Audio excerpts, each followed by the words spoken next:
சூரா அல் அலக். அளவற்ற அருளாளனும் நிகரற்ற அன்புடையோனுமாகிய அல்லாஹ்வின் திருப்பெயரால் துவங்குகிறேன். நபியே, உமது ரப்பின் திருப்பெயரை கொண்டு ஓதுவீராக. அவன் எத்தகையவன் என்றால் அனைத்தையும் படைத்தவனாவான். மனிதனை இரத்தக்கட்டியிலிருந்து அவன் படைத்தான்.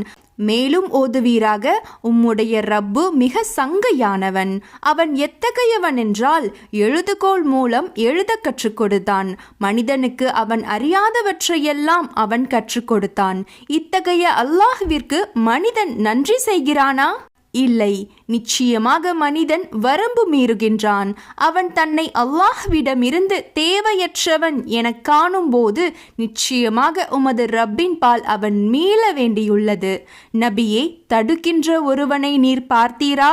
நம் அடியாரை அவர் தொழுது கொண்டிருக்கும் போது அவர் நேரிய வழியில் இருந்தும் அவரை தொழவிடாமல் தடுத்தவனை நீர் பார்த்தீரா? அல்லது அவர் பயபக்தியை கொண்டு ஏவுகிறவராக இருந்தும் அவரை அவன் பொய்ப்படுத்தி முகத்தை திருப்பிக் கொண்டான் என்பதை நீர் பார்த்தீரா? நிச்சயமாக அல்லாஹ் அவனை பார்க்கிறான் என்பதை அவன் அறியவில்லையா? அவன் எண்ணுவது போல் அல்ல. அவன் இத்தீய செயலில் இருந்து விலகிக் கொள்ளவில்லையாயின் அவனது முன்னெற்றி முடியை பிடித்து அவனை நரகத்துக்கு இழுத்து வருவோம். தவறிழைத்து பொய்யுரைத்திடும் அவனின் முன்னெற்றி முடியை இழுத்து வருவோம். எனவே அவன் உதவிக்காக தன் அவையோரை அழைத்து கொள்ளட்டும். நாமும் அவனுக்கு தண்டனை தரும் நரக காவலாளிகளை அழைத்து கொள்வோம்.